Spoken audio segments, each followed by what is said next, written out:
Pas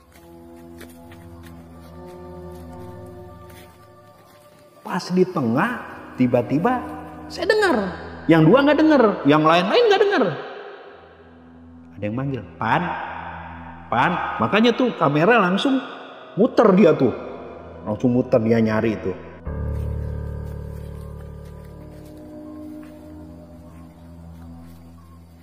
...28 tahun ya saya kerja di tempat serem. Itu yang bener-bener merinding di situ.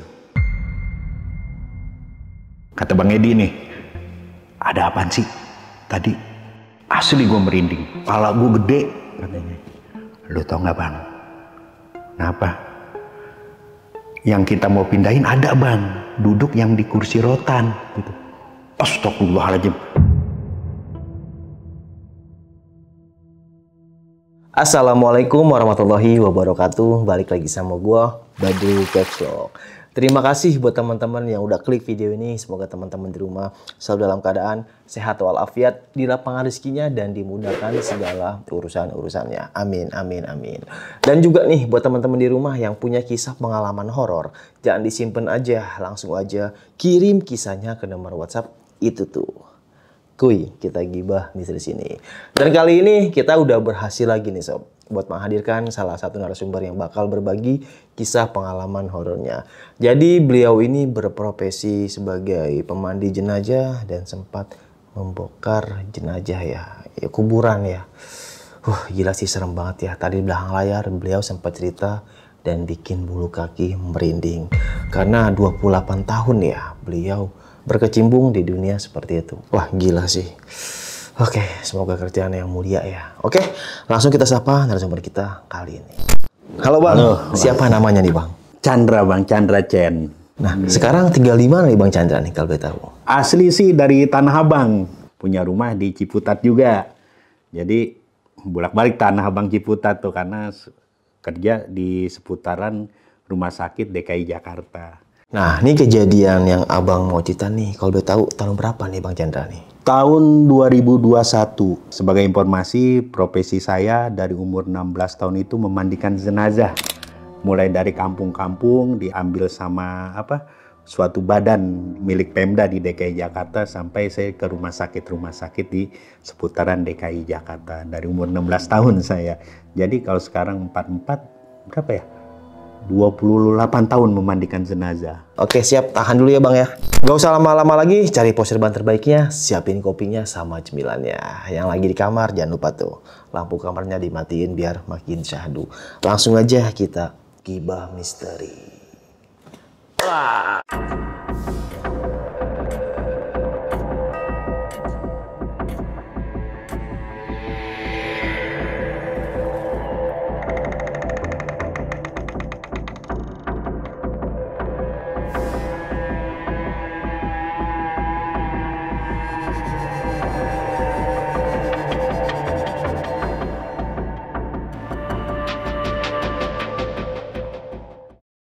Gimana Bang Chandra, kisah pengalamannya nih Bang? Iya, saya mulai memandikan jenazah itu usia relatif muda, 16 tahun. Sampai sekarang ya saya memandikan jenazah, banyak sih saya mengalami hal-hal mistis, segala macam. Yang saya akan ceritakan ini kejadiannya setelah COVID, tahun 2021. Nah, tahun 2021 itu saya ada tugas memindahkan kerangka dari Kebumen ke suatu pemakaman besar Islam di daerah Kalawang.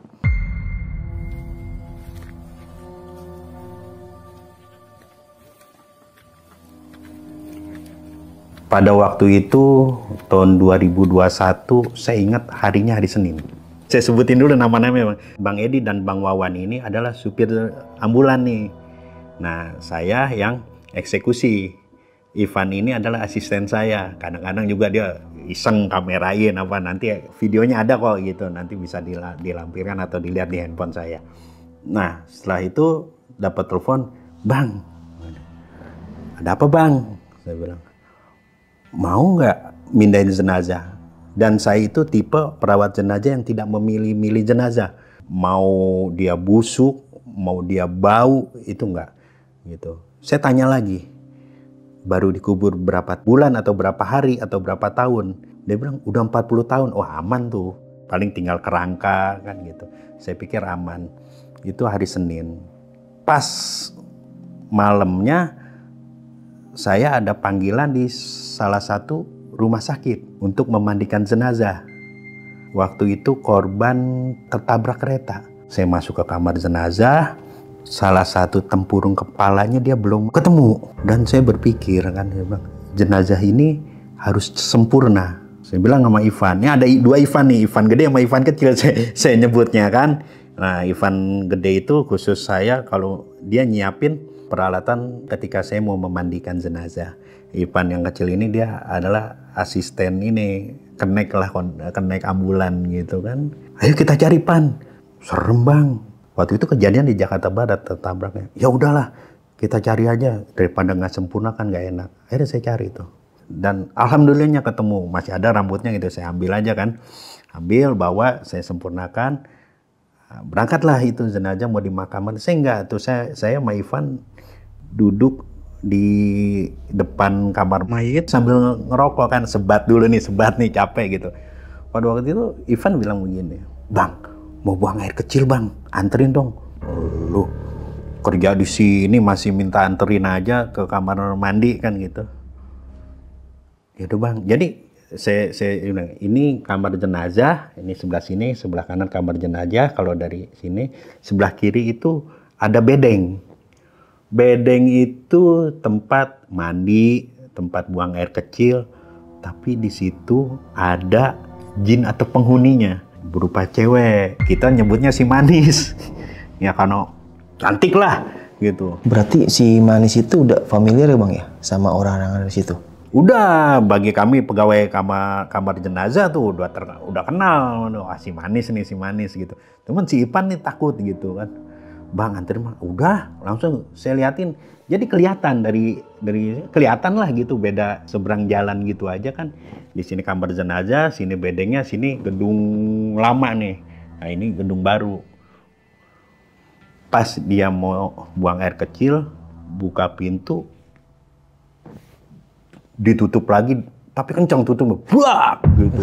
Gila. Lari, bang ada. Jadi kolamnya gede tuh kolamnya gede. Nah gitu kan, ini pintunya, dia diri di samping kolam, diri itu. Tapi si Manis itu memang kalau memperlihatkan diri, dia selalu senyum. Tapi senyum-senyumnya gitu kan kayaknya kita takut juga ya. Nggak jadi dia buang air kecil, dibanting pintu, lari ke saya. Bang tolongin bang, saya benar-benar kebelet nih. Yaudah yuk, saya temenin. Alhamdulillah nggak ada apa-apa di situ. Jam 11 malam saya pulang tuh. Rumah saya kan saya bilang ada di Tanah Abang, Ciputat ya tadi. Saya pulang ke Ciputat. Nah pas saya pulang di Ciputat, di teras rumah saya duduk bapak-bapak kisaran usia ya 40-an lah. Saya udah merasa kan gitu. Saya diemin. Saya paling nggak mau berinteraksi secara lisan sama yang begitu. Secara lisan ya. Setelah itu saya masuk ke dalam, terus nggak lama telepon Bang Edi. Bang, ada masalah nih. Kenapa Bang Edi? Ini keluarganya yang tadi saya balik cerita yang memindahkan kerangka, nggak mau pakai peti Bang. Maunya dibungkus kain putih, dibuntel aja dibawa gitu. Kita pakai keranda gitu. Tapi nggak mau dibikinin kayak pocong gitu kan. Bisa aja sih Bang, tapi lebih manusiawi lah. Walaupun hanya kerangka jenazah itu ya kita lebih manusiawi. Ya udah, tunggu besok aja, saya bilang. Saya juga baru sampai. Saya tidur, entah tuh tidur atau tidak, komunikasilah sama yang tadi di depan tuh. Saya ingin disempurnakan sebagaimana yang lainnya. Saya bilang maksudnya apa?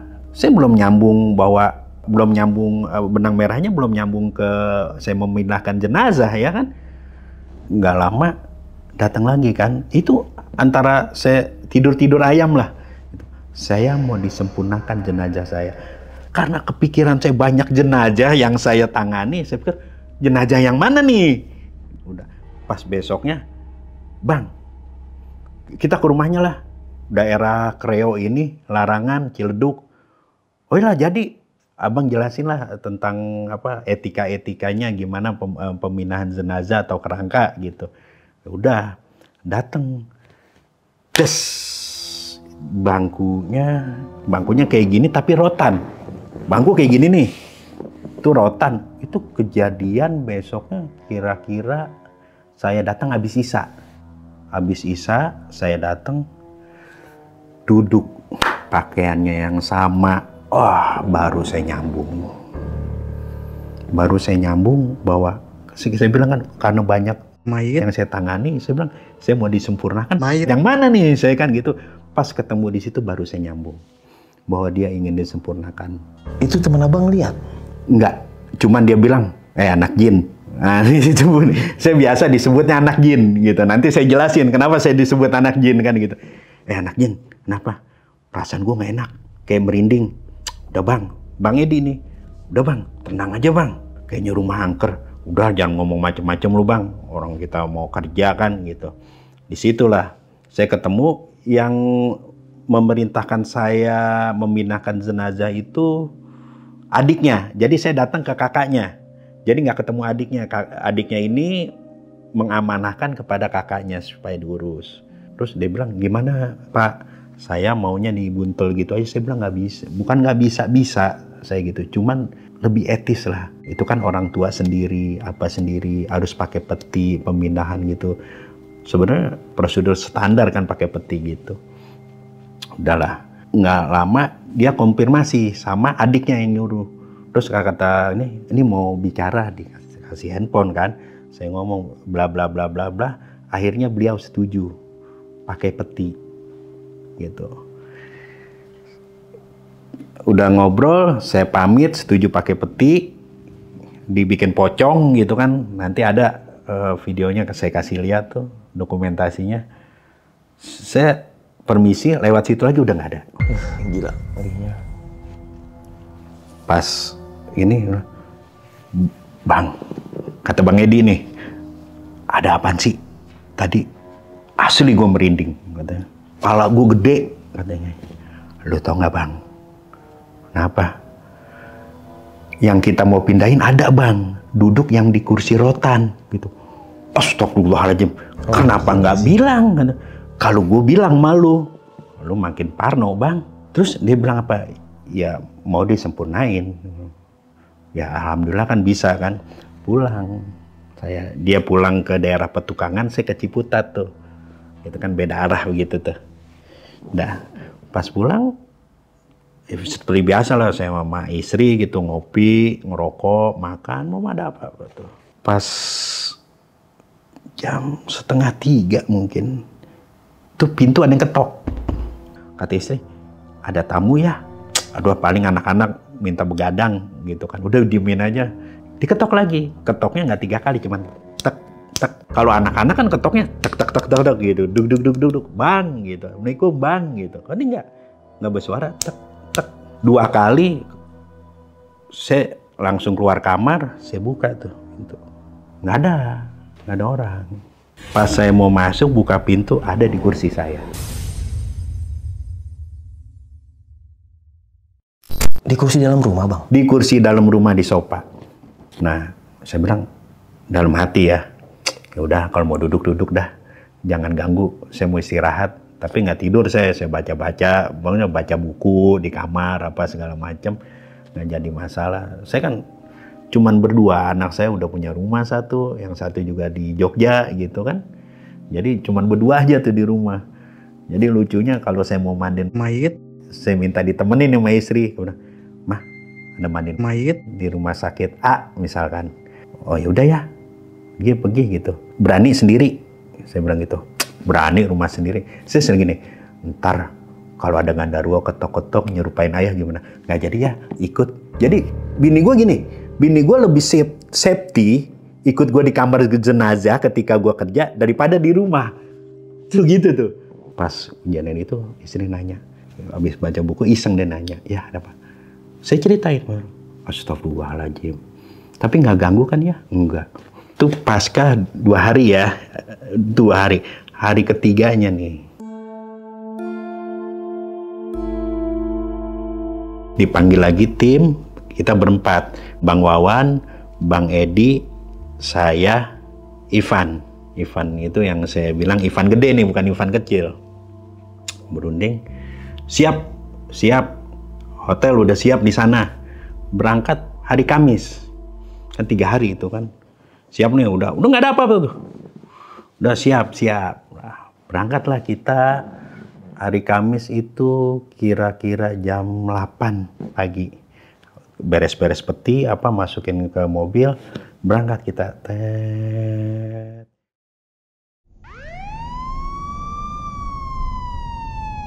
Zuhur, keluar tol, ya abis zuhur lah jam 1, jam setengah 2. Kita istirahat dulu di rumah makan. Saya inget tuh, saya bilang, saya mau cumi dong gitu kan.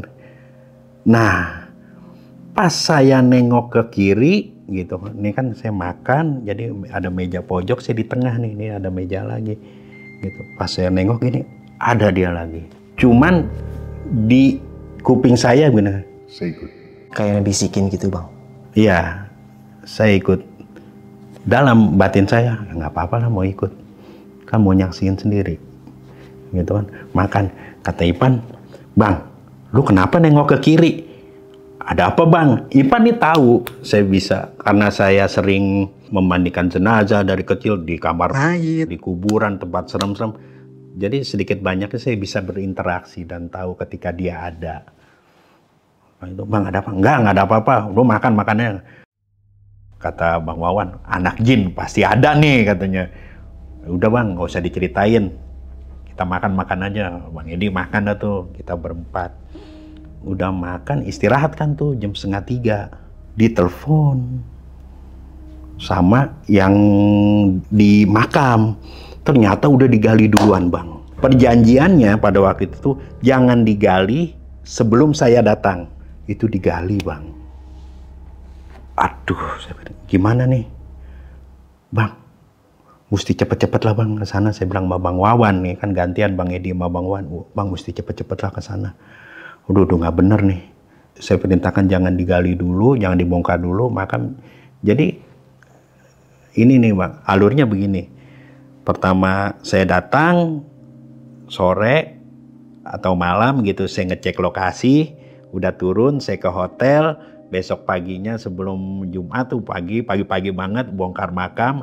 Habis sholat Jumat itu baru angkat kerangka, rapihin, baru kita berangkat lagi ke pemakaman yang di Karawang, ya kan. Ini alurnya jadi acak-acakan, Bang. Udah gitu, gimana nih bang?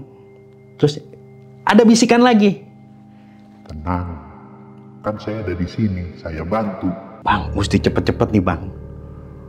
Udah bayar, makan, tutup pintu, berangkat tuh. Itu sirene dibunyiin. Jadi penglihatan supir makam itu lowong jalanan, lancar gitu, mobil ada 1-2 gitu. Sampai kan sana, terus cepet amat bang. Pak udah sampai sini. Iya, ngebut. Jalurnya bukan lagi ada perbaikan, nggak ada. Nah pas pulang ada memang perbaikan. Itu bener-bener mulus loh. Kita sampai.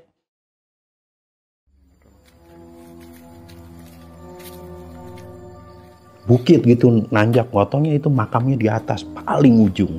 Naik kita tuh. Naik terus sampai Ipan bilang gila terjal nih katanya. Karena ya saya sering dulu masih muda, sering ikut olahraga, terus sering ikut panjat gunung gitu. Jadi agak terbiasa lah walaupun ngos-ngosan kan dikit ya. Benar udah dibongkar. Sudah dibongkar, coba cek dulu Pak Chandra. Saya bilang, oh iya. Saya bilang cuman kurang dalam, belum kelihatan. Itu posisi jam berapa bang? Jam 5 kurang. Jadi saya naiknya tuh mau maghrib tuh. Nah nanti ada dokumentasinya tuh, dia didokumentasikan. Nah pas di jalanan nih, lupa saya tuh. Pas di jalanan ke atas naik ke makam. Itu udah pada bilang tim saya yang 3 orang. Gila bang, ekstrim nih. Ekstrim jalurnya Pak. Angkernya bang. Katanya, bang sebelah kanan. Bang Wawan, udah diem dulu Bang Wawan. Nggak usah bikin panik semua kan. Saya takut Ipan nih. Ipan nih paling penakut lah. Walaupun dia kerja di jenazah, tapi paling penakut gitu kan. Pas di tengah, tiba-tiba saya dengar. Yang dua nggak denger, yang lain-lain nggak denger. Ada yang manggil, Pan. Makanya tuh kamera langsung muter dia tuh. Langsung muter dia nyari itu.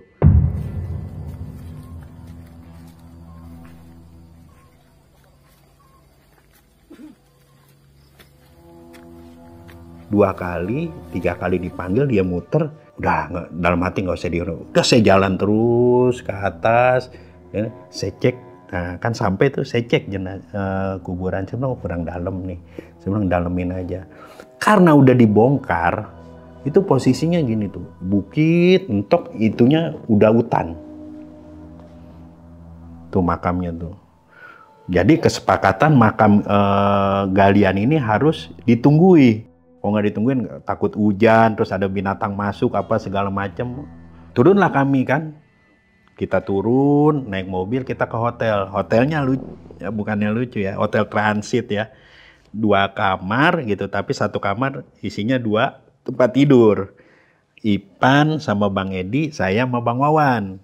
Nggak lama, kira-kira habis isya lah, saya habis turun ke bawah, habis makan gitu. Ipan bawa bantal ke kamarnya. Bang, gue tidur malu ya, bertiga. Lah, Bang Edi mau udah pules, udah ngorok, kata Ipan. Udah lu temenin, Bang. Masih kebayang yang tadi Bang, gue dipanggil.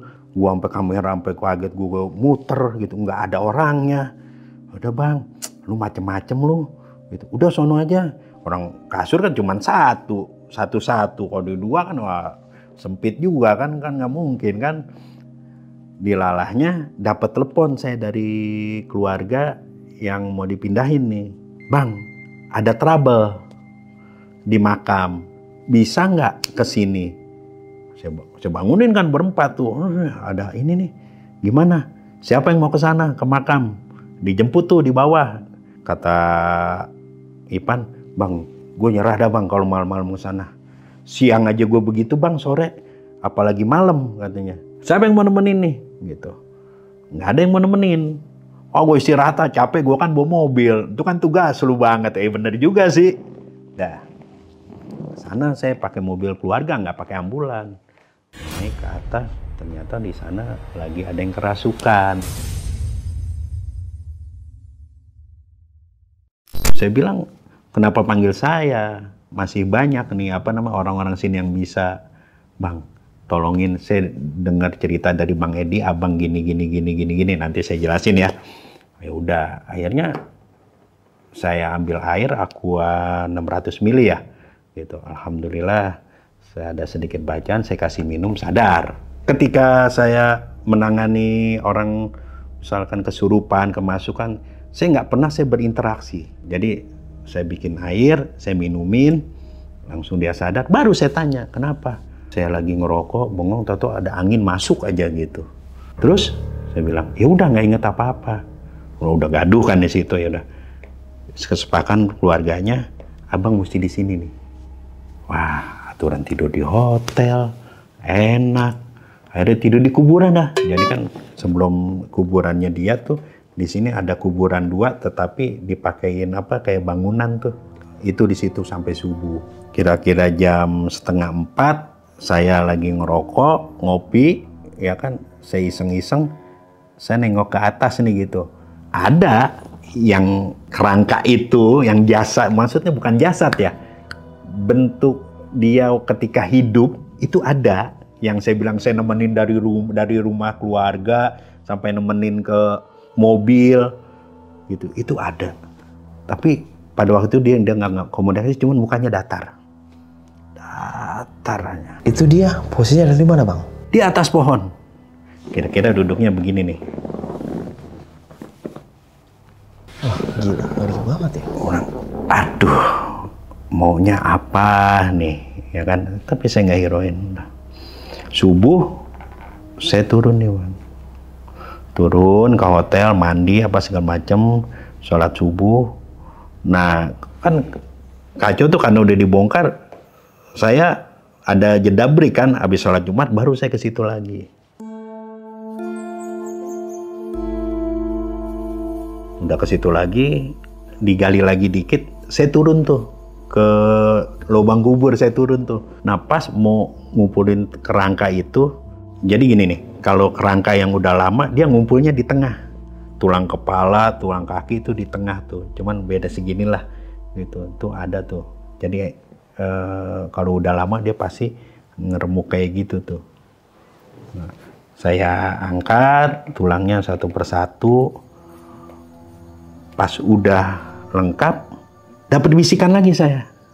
Masih ada yang kurang. Masih ada yang kurang. Sampai itu di dokumentasi saya ada yang nyebur lagi tuh. Itu orang situ karena Ipan nggak mau nyebur kan. Ya, Ipan ketakutan nggak mau nyebur. Dia gitu, Mas, tolong dah keruk aja tanahnya. Terus angkat ke atas. Udah diangkat. Saya taruh peti, saya bikin kain kafan dulu, saya taruh peti, terus saya bikin pocong. Ya biasa nggak mandikan jenazah kan, bikin pocong biasa ya.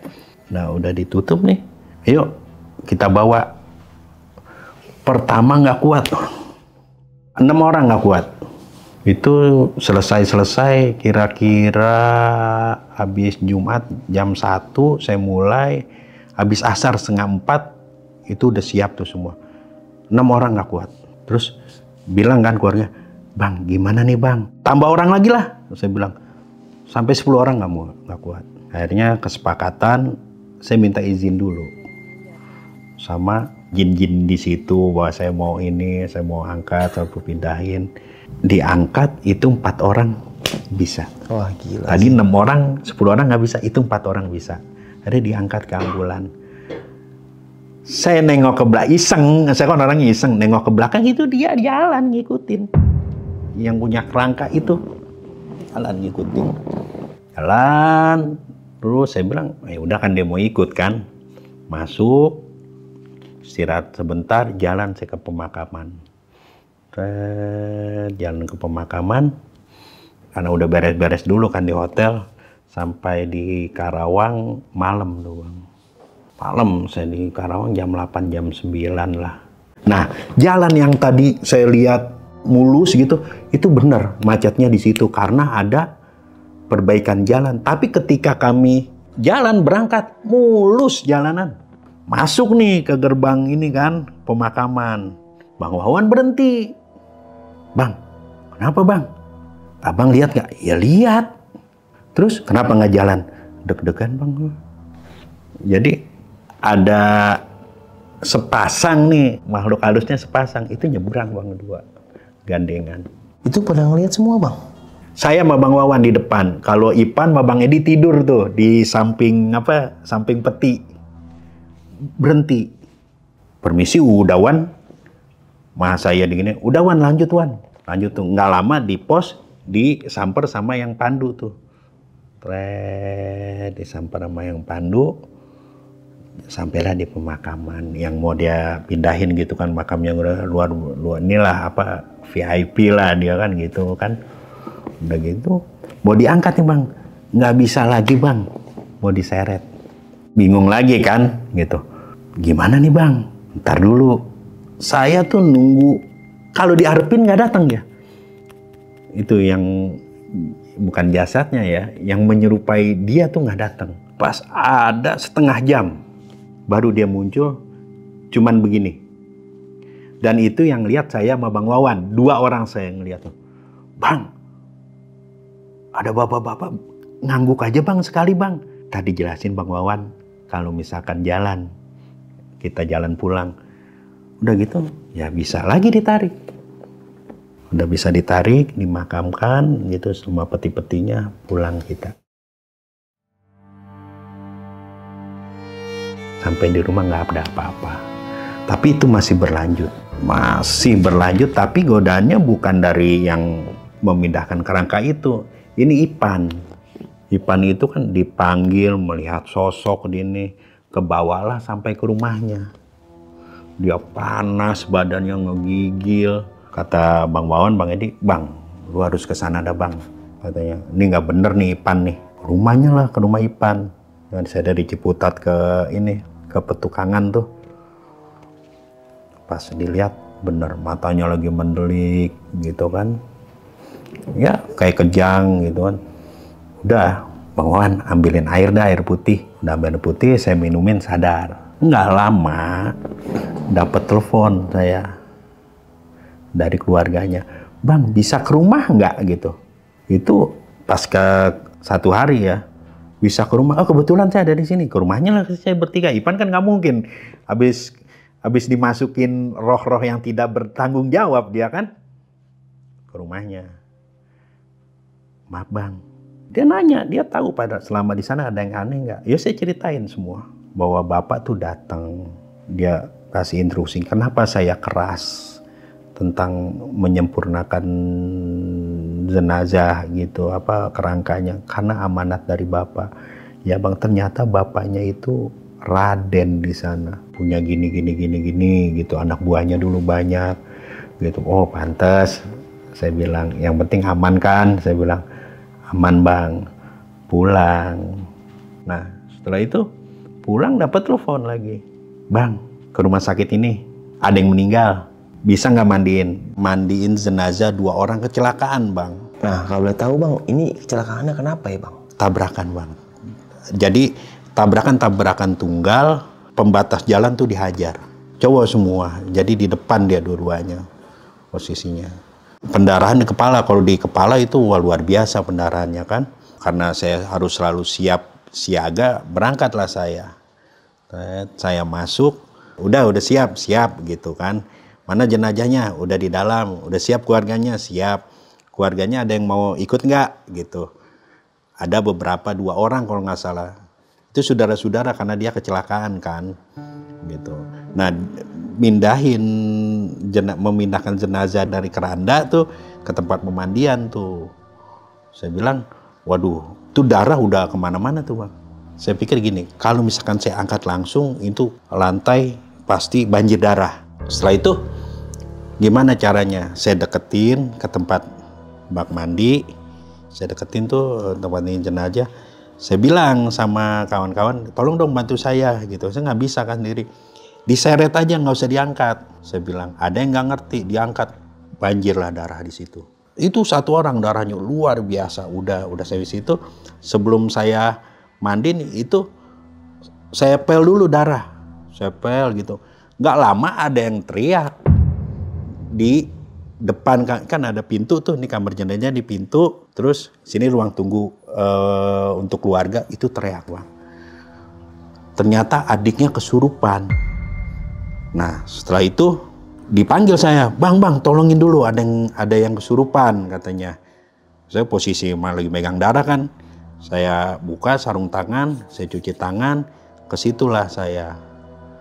Terus dia cuman bilang gini, jangan ribut-ribut katanya. Di sini harus tenang. Tapi wanita yang kesurupan tuh wanita yang ininya wanita, jangan ribut-ribut. Sini harus tenang.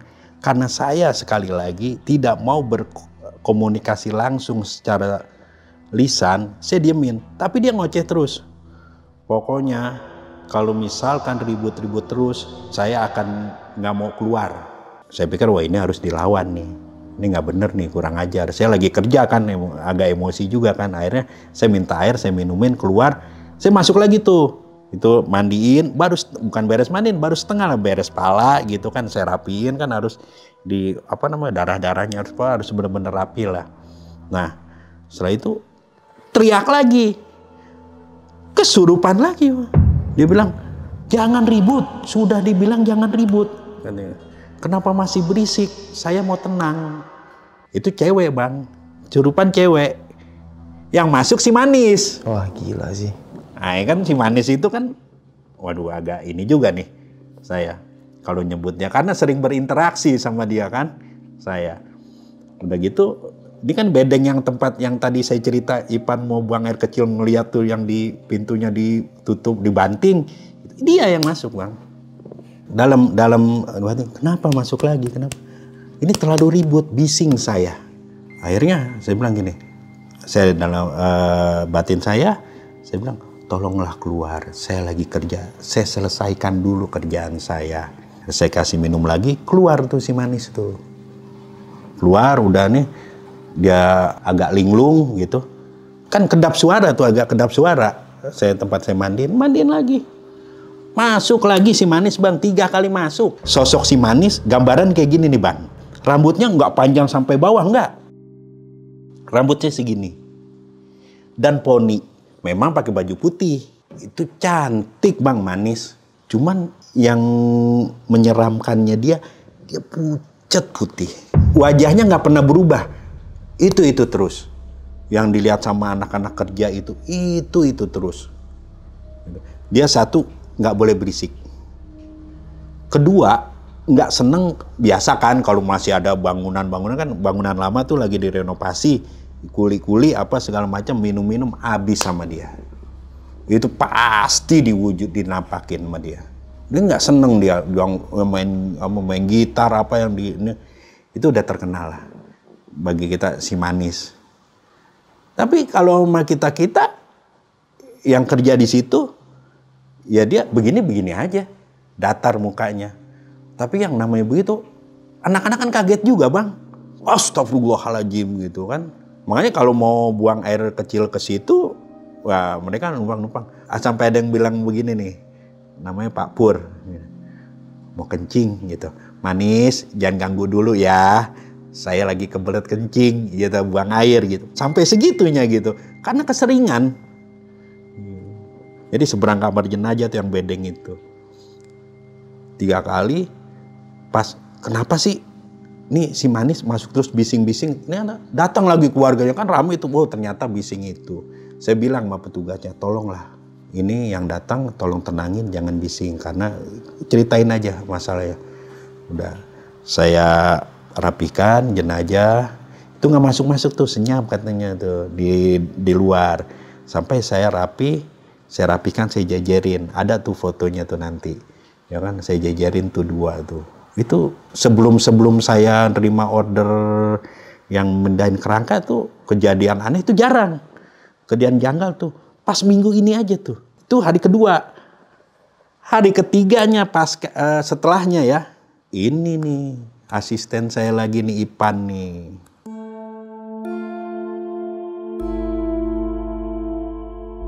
Dipanggil saya, Ipan udah nggak bener no bang, katanya. Tolong dah bersihin katanya. Kenapa emang? Kemasukan lagi. Tapi nenek-nenek suaranya. Asli suaranya, bukan suara laki-laki. Nenek-nenek. Gimana sih? Serak-serak gitu. Mata mendelik. Anterin saya. Gila. Bro, saya bilang, anterin kemana nih? Kan gitu kan. Saya komunikasi dalam batin ya.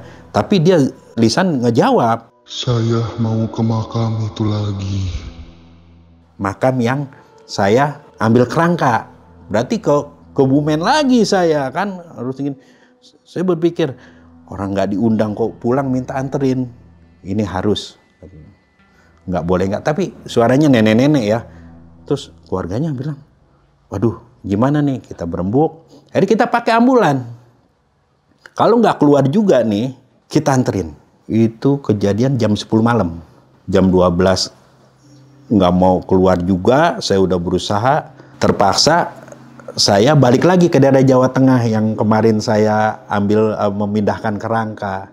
Kebetulan ada nomor kontak orang sana.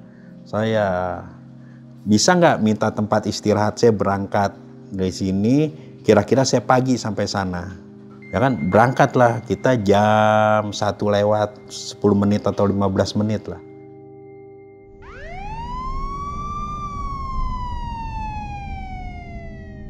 Bertiga lagi trio saya, Bang Wawan, Bang Edi, saya. Itu di jalanan masih anterin. Dia masih posisi masih kerasukan. Sampai dia kejang, terus masih di tol, sadar. Kan nggak bawa keranda ya, karena bawa orang hidup. Gitu kan, dipakai tikar gitu di bawah. Bang, kita mau kemana? Dia bilang, saya posisi di belakang, nemenin Ivan, saya sendiri. Kalau Bang Wawan sama Bang Edi gantian tuh bawa mobil kan, karena dia driver kan. Udah diem aja, ada order bang, udah diem aja. Pokoknya nanti juga sampai, saya bilang gitu. Dia beranggapan ada order nih kan, masuk di mobil ambulan kan. Koder nggak bilang-bilang bang, udah tidur aja, nanti dibangunin.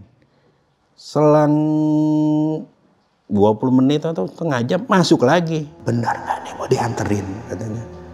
Saya lewat batin lagi, tolong keluar dulu. Saya bilang, nanti di sana masuk lagi nggak apa-apa. Sampai saya segitunya, kasihan sama Ipan. Kan kalau orang kemasukan kan capek juga kan. Udah, pas sampai di sana jam 7:30 kalau nggak salah. Jam 7:30 pagi keluar tuh nenek-nenek keluar. Kita rumah warga ngopi biasa. Nah supaya Ipan nih nggak denger, saya ngobrol di ruangan lain. Nah setelah itu saya jelasin masalahnya. Kenapa kok saya balik lagi ke sini? Oh ya nggak apa-apa. Nanti kita antar ke makam gitu. Siap berapa orang? Saya bilang 2 orang pak. Ya udah jadi abis zuhur kita nganter Ipan.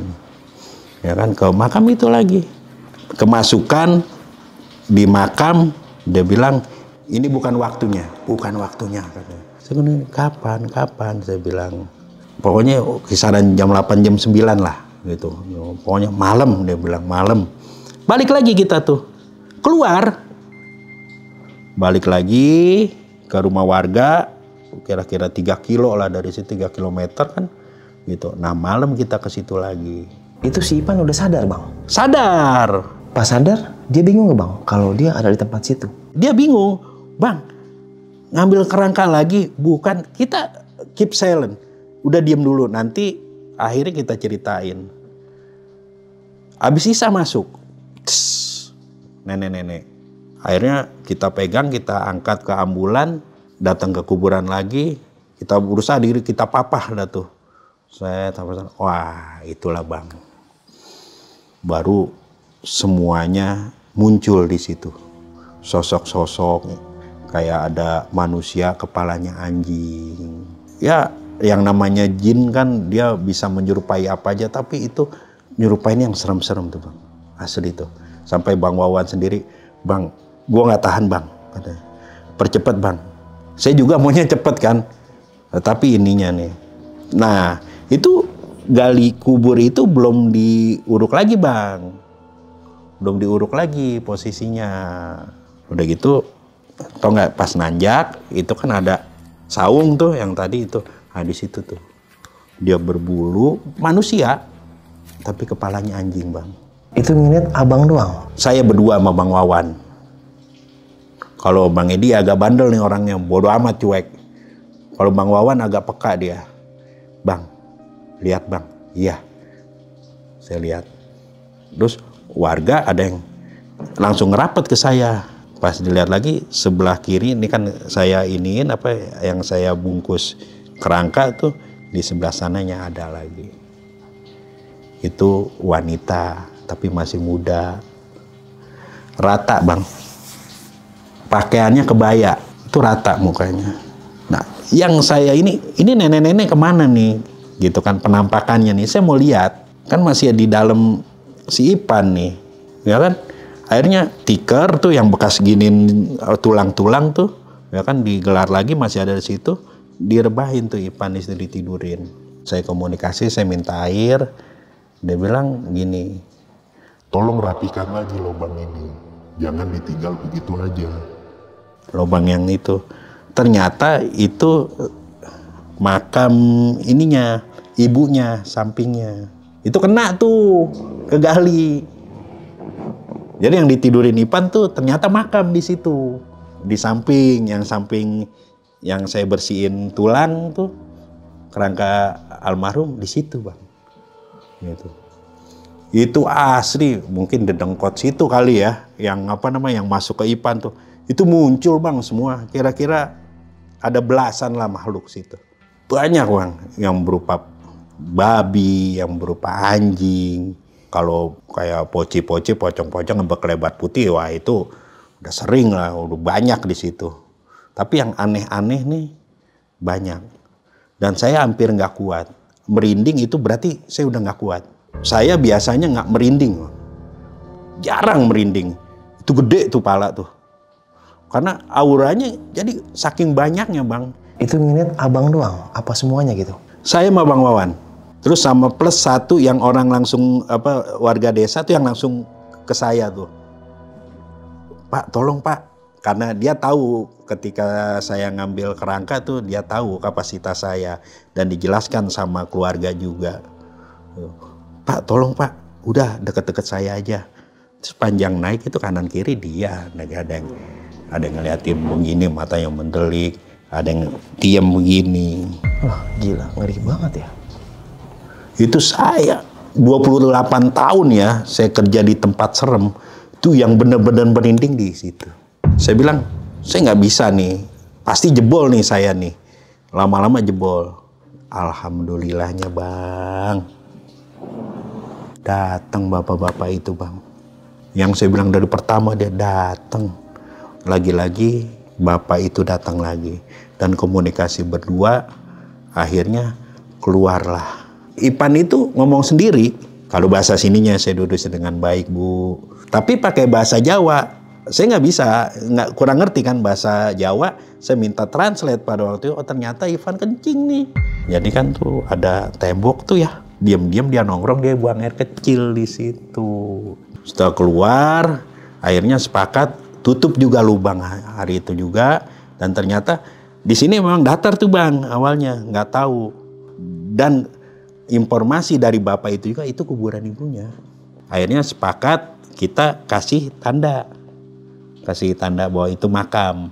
Dan teleponlah Bang Wawan ke keluarganya, Pak ngasih tahu saya ada di sini lagi. Kenapa? Diketahui kronologisnya. Oh saya baru tahu itu kuburan nenek saya karena udah lama Bang. Udah lama, jadi kuburan itu nggak ketara. Jadi ini kan cungkup, gede itu, tinggi itu yang dibongkar warga. Ini rata nih, yang tempat saya bersihin tulang itu ternyata kuburan. Gitu. Dan ternyata yang pertama dikubur situ ya dia, neneknya itu. Berarti lahan itu kayak kuburan keluarga ya Bang ya?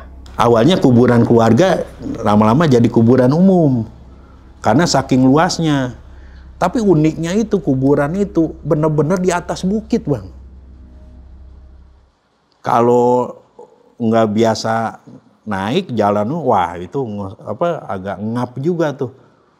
Setelah itu dia sadar, kita tutup lubangnya, kita pulang. Turun, lu nggak ada apa-apa. Santai gitu kan, sampai rumah warga, kita pulang kapan nih? Itu kelar kita tutup ya sampai ada yang warga balik lagi bawa bawa lampu emergensi apa segala macam, mau bawa pacul gitu kan. Jam 12:30 lah kita pulang ke Jakarta. Terus si Ipan gimana Bang keadaannya itu? Si Ipan tuh aman, udah ketawa-tawa lagi gitu. Bang, kenapa sih? Dijelasin. Astagfirullahaladzim. Ya Bang, kebelat. Saya mau ke sumur takut. Karena sebelum dia naik yang kamera langsung muter, dia dipanggil. Pan. Di situ dia downnya. Takut dia buat ke sumur. Akhirnya baru dia ngakuin bahwa ya Bang, jongkok buang air kecil. Katanya. Ada-ada aja sih gitu. Jadi kita kerja 2 kali kan ke sini. Gitu. Tapi alhamdulillah ya mungkin Bapak itu berterima kasih sama kita. Sebab saya dan tim saya udah melaksanakan apa yang dia amanahkan, harus rapi, dipocongin, bikin pocong, segala macam, dipetiin sampai dikubur, dipindahkan, dimakamkan lagi dengan layak di Karawang. Gitu, Bang. Sebenarnya banyak sih Bang cerita-cerita yang bisnis ya, karena 28 tahun bukan waktu yang sedikit mengurusi jenazah. Tapi saya pikir kisah ini nih yang punya benang merah gitu, yang membuat seminggu saya sibuk dengan urusan dia. Satu tambah lagi jahilnya si Manis. Nah, nih Bang Chandra kan sempat bilang nih kalau abang ini disebut sebagai anak jin ya. Nah, itu kenapa Bang bisa disebut kayak gitu? Jadi ceritanya gini.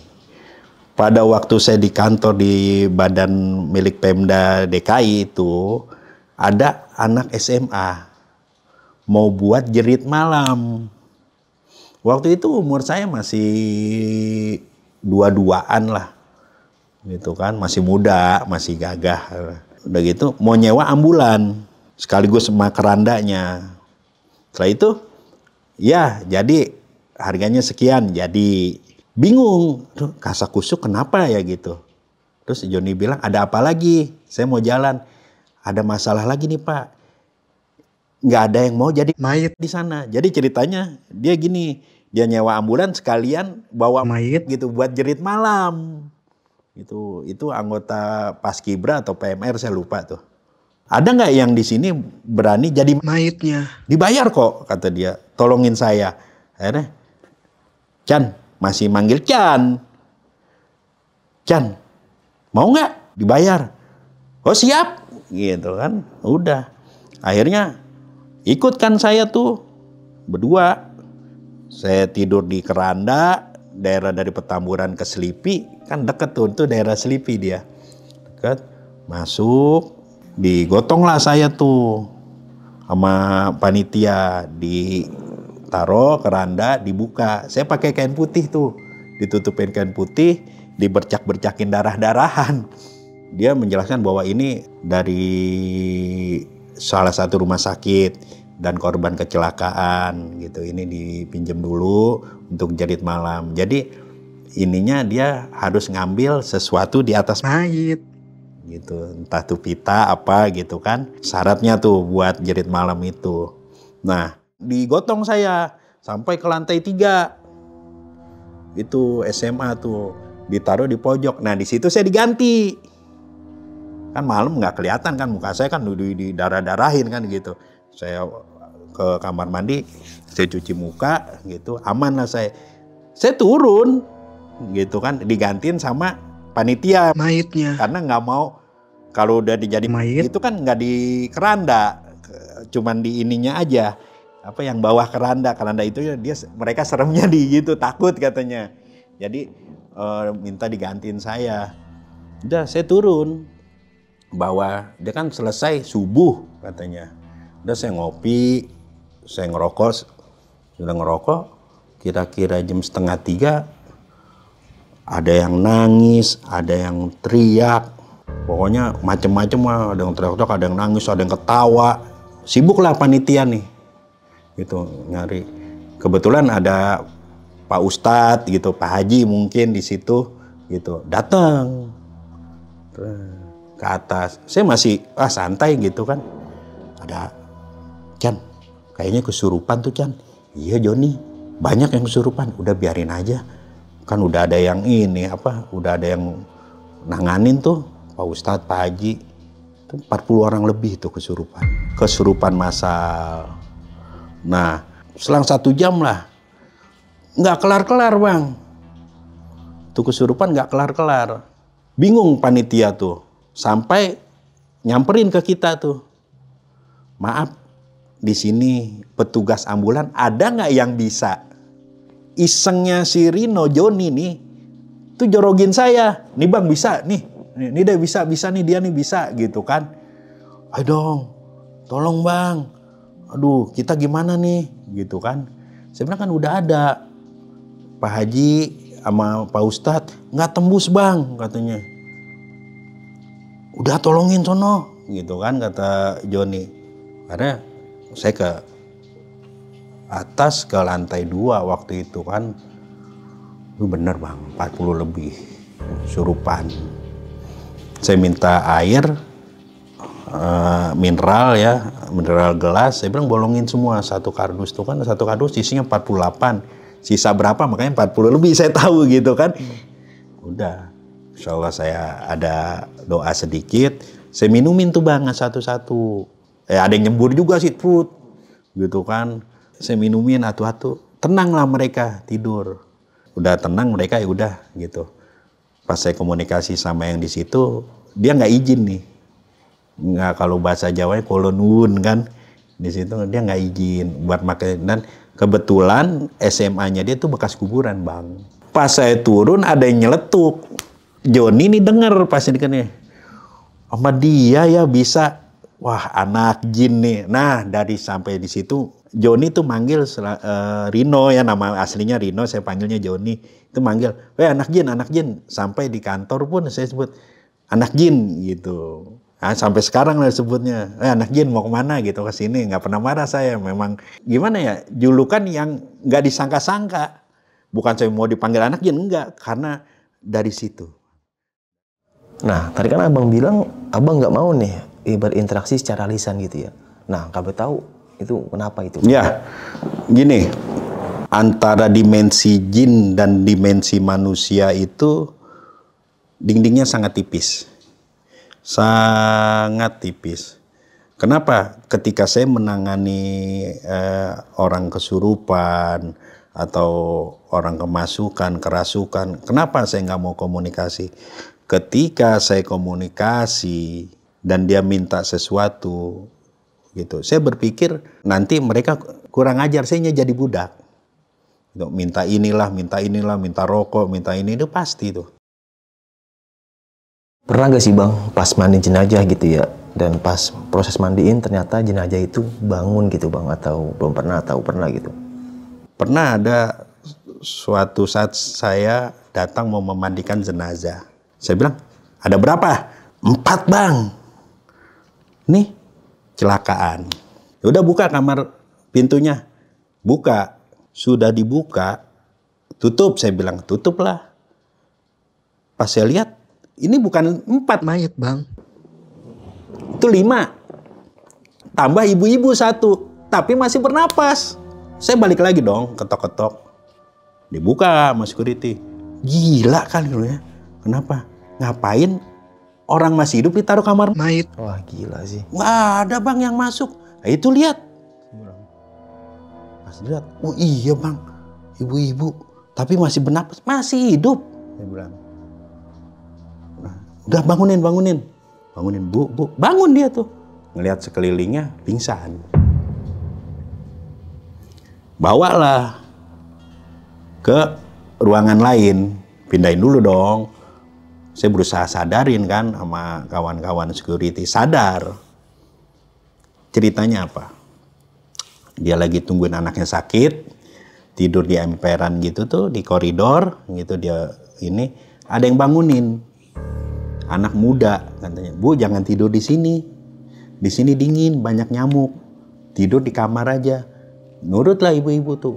Penglihatan ibu-ibu itu kamarnya enak, ada AC, kasurnya empuk. Enak lah, terlelap di situ. Nah, ternyata itu dipindahkan ke kamar jenazah. Nah, pas itu saya bilang, "Ibu masih ini nggak? Ingat nggak wajahnya?" "Masih. Saya takutkan korin yang ini nih, yang 4 nih." Nah setelah itu, "Ibu masih kuat nggak kalau nih lihat?" Masih. Ibu udah penasaran gitu. Pas ini balik lagi kita ke kamar jenazah, dikasih lihat 1, oh bukan 2, 3, yang keempatnya itu baru dia pingsan lagi. Karena itulah yang jin yang menyerupai dia yang ngajaknya dia gitu. Nah nih Bang Chandra, setelah kisah pengalaman yang abang alamin gitu ya, selama 28 tahun ya, mungkin lebih ya, punya pesan-pesan nggak Bang buat teman-teman di rumah nih yang nonton video ini? Oh ya, jadi gini, kita sebagai manusia adalah makhluk yang paling sempurna di muka bumi. Jadi makhluk yang diberikan oleh Allah gelar khalifah. Gelar tertinggi yang diberikan Allah kepada makhluknya di muka bumi. Jadi jangan pernah takut dengan makhluk selain manusia. Maksudnya kayak makhluk-makhluk abstrak. Sebab kita yang sempurna, kita yang tertinggi. Dia itu di bawah derajatnya dengan kita. Jadi ketika ketemu sama yang begitu, usahakan jangan sampai kita berada di bawahnya. Dan satu lagi, manusia itu punya gerak, rasa, denyut. Gitu. Biasa kan kalau orang kesurupan kaget dulu baru dia masuk. Kenapa? Gerak dia punya hilang sepersekian detik, denyutnya jin itu bisa masuk. Usahakan kalau kaget nih, di mana-mana tempat angker itu usahakan nyebut istighfar, tapi jangan langsung kaget gitu, hilang kesadaran langsung astagfirullahaladzim, biasa aja. Itu insya Allah nggak masuk dan insya Allah nanti akan datang keberanian sendiri. Nah itu aja. Oke, mungkin cukup sekian nih kisah pengalaman yang udah sama Bang Chandra ini. Bisa kita ambil segi positifnya, buang jauh-jauh negatifnya. Ya, selama kita masih hidup, teruslah kita berusaha untuk menjadi baik dan berbuat baik walaupun kita kadang sering dizolimin atau dijahatin sama orang. Ya, hidup cuma sementara sob gitu, dan ya kita hidup dengan kematian ya sangat berdekatan lah, apalagi kita manusia yang bisa dibilang lemah ya, walaupun badannya gede atau hartanya banyak ya, dengan kematian itu hanya sejengkal atau setipis tisu, mungkin lebih tipis. Jatuh aja bisa meninggal gitu kan ya. Tetap dijaga 5 waktunya dan selalu baca doa. Dan alhamdulillah selesai syuting pas banget ini mau azan maghrib, mungkin kedengeran nih suara-suara selawatan di masjid-masjid luar sini. Oke, mungkin sampai jumpa nih di kisah selanjutnya. Wassalamualaikum warahmatullahi wabarakatuh. Dadah.